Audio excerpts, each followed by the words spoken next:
तो hello guys, कैसे हो आप सब लोग। Welcome back to another video. मैं हूं शिवांग पाठक और आई होप आप सबकी स्टडीज बहुत ही तगड़े लेवल पे चल रही होगी। इस वीडियो में हम बात करने वाले हैं कि आपका लॉ में क्या अप्रोच रहना चाहिए। ये जो आपके पास गिने चुने दिन बचे हैं उसमें आपको कैसे डर से लड़ना है, कैसे एंजाइटी को काबू करना है और कैसे प्रिपेयर करना है एक सिस्टमेटिक मैनर में, क्या आपको करना है और क्या आपको नहीं करना है, पूरा इस वीडियो में आपको डिटेल बताने वाला हूँ। फैकल्टीज, टेस्ट सीरीज, अपने कितने क्वेश्चन पेपर करने, आरटीपी करने नहीं करने, क्या मैंने करे थे, क्या मैंने कितना टाइम पढ़ने को दिया था, पूरा का पूरा इस वीडियो में मैं बताने वाला हूँ। तो भाई जिसने भी अभी तक सब्सक्राइब नहीं करा है चैनल को सब्सक्राइब कर लो इसी टाइप की यूजफुल इनसाइट्स वीडियो के लिए, for your CA foundation as well as for your CA intermediate. चलिए वीडियो को शुरू करते हैं। तो गाइस सबसे पहले हम फैकल्टीज की बात कर लेते हैं। फैकल्टीज में मैं आपको फाउंडेशन लॉ के लिए सिर्फ 2 ही फैकल्टी रिकमेंड करना चाहूँगा।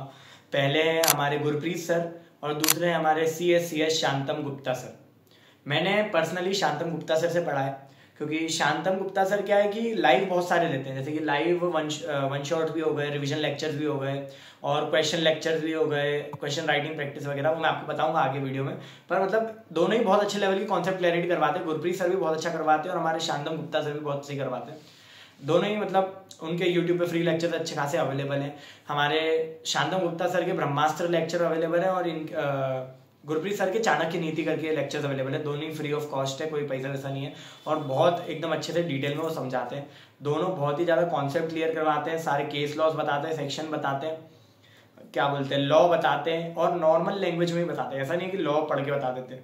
सबसे ज़्यादा लॉ में दिक्कत वही आती है कि लॉ पढ़ने में समझ आ जाता है, पर लिखने का टाइम आए तो हम नॉर्मल हमारे वो बीकॉम वाली लैंग्वेज में लिख कर आते हैं, this and that, that and that, that and that. तो वैसा नहीं करना है। लॉ में लैंग्वेज बहुत इंपॉर्टेंट है और ये दोनों सर आपके लैंग्वेज में बहुत अच्छी पकड़ बनाए रखते हैं।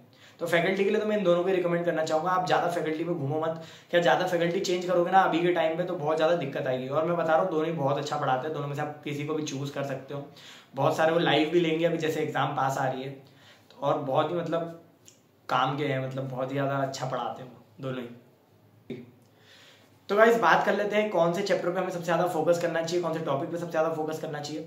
तो देखो मैं पर्सनल एक्सपीरियंस से बताऊं, ज़्यादातर लोगों को केस बेस्ड में बहुत ज़्यादा प्रॉब्लम आती है। मेरे को खुद को आती है, तो ऐसी कोई बड़ी बात नहीं है। केस बेस्ड में प्रॉब्लम आना is a very normal thing. तो मैं कहूँगा आप डायरेक्ट क्वेश्चन को ज़्यादा एम करो, ज़्यादा टारगेट करो डायरेक्ट क्वेश्चन को। अब डायरेक्ट क्वेश्चन मेनली जो आते हैं वो IRF से आते हैं, LLP से आते हैं और हमारे पार्टनरशिप एक्ट से आते हैं। इन तीनों चैप्टर से डायरेक्ट क्वेश्चन आते हैं और बहुत इजी क्वेश्चन आते हैं। पार्टनरशिप से तो उन्होंने ये पूछ लिया था कि what is a partner by holding out, बहुत इजी क्वेश्चन था। और एक और पूछ लिया था नॉमिनल पार्टनर, ये 5 मार्क में पूछ लिया था। तो बहुत इजी क्वेश्चन आते हैं पार्टनरशिप से भी, IRF से और LLP से।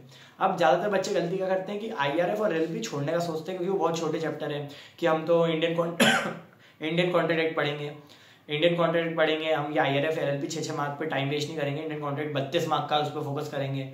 ये 6 मार्क वाले तो हम आखिरी दिन भी पढ़ लेंगे।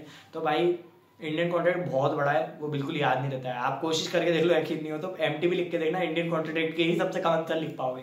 इंडियन कॉन्ट्रैक्ट नहीं लिखाता है, वो बाय डिफॉल्ट है। इंडियन कॉन्ट्रैक्ट में कुछ तो उन्होंने कर रखा है कि वो याद होता ही नहीं। ठीक है, तो मैं तो पर्सनली कहूँगा पहले आप, अगर आप केस स्टडी में अच्छे नहीं हो, मैं जैसे कि मैं नहीं था, तो IRF LLP देन पार्टनरशिप, उसके बाद कंपनीज एक्ट, फिर सेल्स ऑफ गुड एक्ट और उसके बाद नेगोशिएबल इंस्ट्रूमेंट एक्ट। तो इस ऑर्डर में आपको अपना क्या बोलते हैं तैयारी करनी है, प्रिपरेशन करनी है इस ऑर्डर में।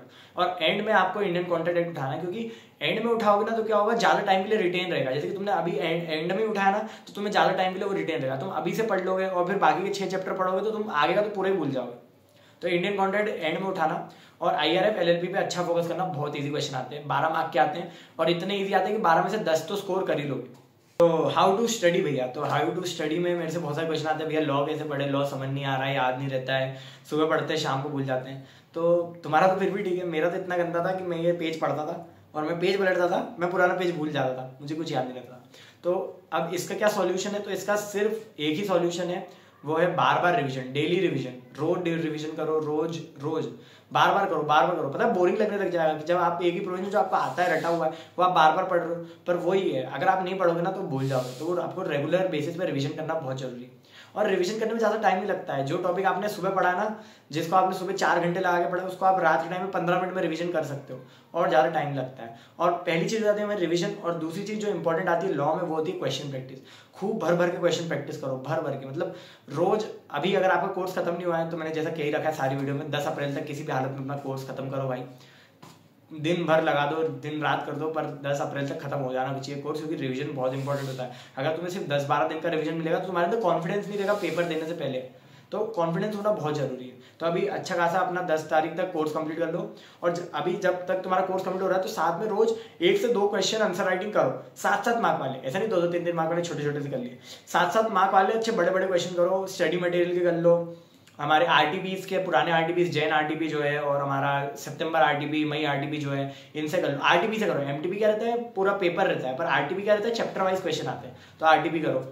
और जितने ज़्यादा यूट्यूब पे जाओ, यूट्यूब पे सर्च करो कि most important question of this chapter and that chapter, तो उसमें भी आपको शांतम गुप्ता सर की लिस्ट दिख जाएगी जिसमें उन्होंने चैप्टर वाइज इंपॉर्टेंट क्वेश्चंस करवा रखे हैं, वो करो। और कोर्स खत्म होने के बाद जब तक, अगर आपका 10 अप्रैल तक कोर्स खत्म हुआ तो मेरे हिसाब से शांतम गुप्ता सर अपनी लाइव चालू कर देंगे, जिसमें वो क्या करते हैं, वो रात में लाइव लेते हैं 11 बजे करीब, जिसमें वो आपको मतलब पहले शुरू में तो वन शॉट्स करवाते हैं, बाद में क्वेश्चन प्रैक्टिस कराते हैं। मैं क्वेश्चन प्रैक्टिस पे भी अभी आऊंगा कि वो कैसे कराते हैं, क्या कराते हैं, पर वो लाइव करवाते हैं, जिसमें लाइव में पूरा एकदम इन डिटेल इन डेप्थ ही रहता है वो, और उनके फ्लो चार्ट्स भी है, तो वो फ्लो चार्ट्स आप उनके टेलीग्राम से डाउनलोड कर सकते हो, बहुत हेल्प करते हैं। अब बात कर लेते हैं कि भैया हमारा कोर्स कंप्लीट हो गया है तो हमें क्वेश्चन प्रैक्टिस कहाँ से करनी चाहिए। तो क्वेश्चन प्रैक्टिस के लिए मैं आपको सिर्फ एक ही सर रिकमेंड करूंगा जो पूरी वीडियो में करता आ रहा हूँ, CS शांतम गुप्ता सर। बिल्कुल स्पॉन्सर नहीं कराया भाई उन्होंने, मैं तो उन जनरली वो बहुत अच्छा पढ़ाता है, इसलिए मैं बता रहा हूँ।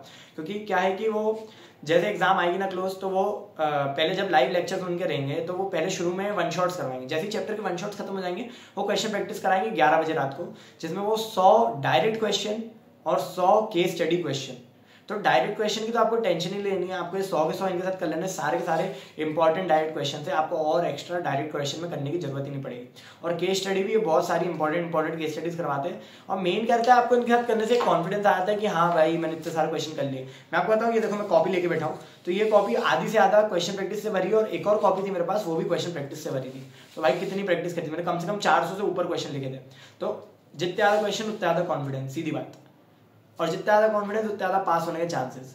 अब बात कर लेते हैं टेस्ट सीरीज की, कि भैया हमें टेस्ट सीरीज खरीदना जरूरी है क्या, टेस्ट सीरीज खरीदे बिना हो जाएगा क्या, कितने आरटीपी लिखे, कितने एमटीपी लिखे, कितने पीवाईक्यू करे कि नहीं करे, इंपॉर्टेंट होता है। तो देखो अब ये तो मैं कह नहीं सकता कि आप कितने आरटीपी और एमटीपी करोगे तो आप पास हो जाओगे, पर मैं कहूँ मिनिमम मैंने जो करे थे और उतने काफी रहते हैं। मैं बताऊँ इससे ज्यादा काफी, मतलब एमटीपी आरटीपी काय के लिए होते हैं, एमटीपी आरटीपी होते हैं आपका कॉन्फिडेंस बूस्ट करने के लिए, कि हाँ मैं टाइम पे पेपर खत्म कर पा रहा हूँ, मैंने मतलब अच्छा खासा पेज में लिखा है, 32-33 पेज का लिखा है मैंने बताया, मैंने लॉ के पेपर में 3 सप्लीमेंट्री ली थी, मेरी पूरी क्लास में मैंने अकेले 3 सप्लीमेंट्री ली थी भाई, मैं इतना खुश हो गया था देखिए अब तो पास हुआ ही, अब तो इंटर का पेपर दूंगा इसी कॉलेज में मतलब जिस भी कॉलेज में वो था मेरा सेंटर उसमें। तो ऐसा है, जितनी ज़्यादा क्वेश्चन प्रैक्टिस करोगे ना उतना ज़्यादा। अब मैं आपको बता रहा हूँ, जैसे कि मैंने आपको बता दिया कि जो हमारे शांतम गुप्ता सर वो क्वेश्चन प्रैक्टिस कराते हैं, तो उनके साथ आप क्वेश्चन प्रैक्टिस करें, और जब एग्जाम आने वाली होगी तो उसके 10 दिन पहले ही शांतम गुप्ता सर एक free all India mock test करवाते हैं, जो वो इनफैक्ट चेक करके भी देते हैं, उनके अच्छे जो क्या बोलते हैं वेल एजुकेटेड जो उनकी फैकल्टीज है उनसे वो चेक कराते हैं। इनफैक्ट वो पॉइंटर्स भी देते हैं कि इसमें आप क्या इंप्रूवमेंट कर सकते हो, आप क्या कीवर्ड्स अंडरलाइन कर सकते हो। आप चाहो तो मैं आपको स्क्रीनशॉट दिखा देता हूँ, ये मेरा स्क्रीनशॉट है, मेरे इसमें मतलब मैंने जो पेपर दिया था उनका ऐसा चेक होकर आया था, और ऐसे उन्होंने पॉइंट्स वगैरह मेरे को सारे दिए थे। तो वो करो, वो फ्री चेक होकर आता है, जिस दिन आप अपलोड करोगे तो उसके 2-3 दिन में वो आ जाता है। तो एक वो कर लो, एक पीवाईक्यू कर लो, 2 आपके अटेम्प्ट के जो एमटीपी आएंगे वो दोनों कर लो, पिछले अटेम्प्ट के 2 एमटीपी कर लो। तो क्या क्या बोल दिया मैंने, 4 एमटीपी करो, एक शांतम गुप्ता सर का पेपर करो, एक पीवाईक्यू कर लो यानी जनवरी वाला अटेम्प्ट वाला कर लो, 6 चीज हो गई बस। और आपके अटेम्प्ट वाले जो 2 आरटीपी आएंगे वो कर लो, बाकी इससे ज्यादा आपको करनी कोई नीड नहीं है। बेफालतू लोग वो बना रखे हैं कि 10 करने पड़ते हैं, 12 करने पड़ते हैं, हर संडे करो, 2 करो, तो ऐसा कुछ नहीं है। देखो मेन बात इनका वो रहता है कि कॉन्फिडेंस आपका बूस्ट होता है, और होता है बूस्ट होता है, क्योंकि आपको पता रहता है ना कि आप टाइम मैनेजमेंट सही से कर पा रहे हो। छोटे मोटे टिप्स दे देता हूँ कि पहला मैं टिप जो देना चाहूंगा, जो मैंने जब पहला एमटीपी लिखा था, जो मैंने बहुत बड़ी गलती करी थी, मैंने क्वेश्चन को चूज अच्छे से नहीं करा था। जैसे कि 5 क्वेश्चन में से 4 क्वेश्चन चूज करने, मतलब कोई सा एक छोड़ना रहता है, तो मैंने वो उसके लिए आपको बता रहा हूँ। ऐसा ही मेरे को गवर्नमेंट कंपनी का डेफिनेशन बहुत अच्छे से आता था, और क्वेश्चन नंबर 3 था शायद, उसमें गवर्नमेंट कंपनी का जैसे ABC 3 सब सब क्वेश्चन रहते हैं। तो एक ए सब क्वेश्चन जो था वो गवर्नमेंट कंपनी के ऊपर था, और बी और सी जो थे मुझे बिल्कुल आते भी नहीं थे, मतलब मैं उनमें 1 मार्क भी स्कोर नहीं कर पाया, ऐसे नहीं आते थे। और गवर्नमेंट कंपनी का मुझे बहुत अच्छा आता था, तो उसमें मुझे 6 मार्क्स आए। और यहाँ पे एक क्वेश्चन था जो मैंने छोड़ा था, तो उसमें मुझे तीनों पार्ट आते थे, पर मेरे को तीनों अच्छे से नहीं आते थे। मुझे तीनों मतलब हाँ प्रोविजन थोड़ा बहुत, और मुझे उनका कंक्लूजन पता था। अब क्या हुआ कि मेरे को इसमें 6 मार्क मिले गवर्नमेंट कंपनी वाले में, जो मुझे अच्छे से आते थे, पर इसमें अगर मैंने अटेम्प्ट कर लिया होता तो मुझे शायद से 8 से 10 मार्क आ जाते। तो आपको प्रायोरिटी देनी है ज्यादा मार्क्स को रेदर देन ज्यादा परफेक्ट आंसर को, कि भैया मेरे को तो गवर्नमेंट कंपनी बहुत अच्छे से आता है, मैं तो उसका क्वेश्चन करूंगा, तो उसमें आपको ज्यादा से ज्यादा 6 मार्क्स 7 मार्क मिल जाएंगे, उससे ज्यादा क्या मिल जाएगा। पर आपको वो क्वेश्चन चूज करना है जिसमें आप ओवरऑल सबसे ज्यादा, वो 20 मार्क के क्वेश्चन में सबसे ज्यादा मार्क्स आप किसमें स्कोर कर सकते हो। और पहला क्वेश्चन तो पेपर में देखना भी मत, इनफैक्ट आपके जो एमटीबी भी करो उसमें मत देखना। पहला क्वेश्चन डायरेक्ट छठे क्वेश्चन से पढ़ना चालू करना, और उसमें शुरू के 15 मिनट में चूज कर लेना आपको क्या करना है क्या नहीं करना है, और बस इतना ही आपको करना है। बाकी तो रिवीजन, अभी जैसे ही आप के रिवीजन चालू होने लग जाएंगे, जैसे 10-12 दिन बचेंगे, तो मैं थोड़ी सी आपको और इंपॉर्टेंट क्वेश्चंस वगैरह की प्लेलिस्ट वगैरह और मतलब छोटे बहुत इनसाइडर्स बता दूंगा। लास्ट टिप मैं देना चाहूंगा, लास्ट टिप है रोज रात को सोने से पहले आप रिवीजन करके सो, आपने दिन भर में क्या पढ़ा है। इनफैक्ट लॉ में तो करो, देखो 3 सब्जेक्ट जो है आपके, उनमें एक बार के लिए नहीं करोगे चल जाएगा, आप उनमें कॉन्फिडेंट हो, पर लॉ में करो। लॉ बहुत मतलब भाई जो 20% रिजल्ट गिरा रहा है ना, वो लॉ ही गिरा रहा है, सबसे ज्यादा लॉ ही गिरा रहा है। मैथ्स तो वो पागल बच्चे होते हैं जो मैथ्स में फेल हो जाते हैं, मैथ्स का पेपर बहुत ईजी आता है, वो गलत गलत तुक्के मार के आते हैं इसलिए फेल हो जाते हैं। मैथ्स में इतनी टेंशन मत लो, बाकी लॉ में प्रैक्टिस करो, रिवीजन करो और रोज एक क्वेश्चन लिखो, बस आपको उतना ही करना है और आप इजीली सीए इंटरमीडिएट में आ जाओगे। That's it for the video. I hope आप सबकी स्टडीज एक नंबर जाए, आपके पेपर एक नंबर जाए। मैं मिलता हूँ अगली वीडियो में, तब तक के लिए बाय बाय।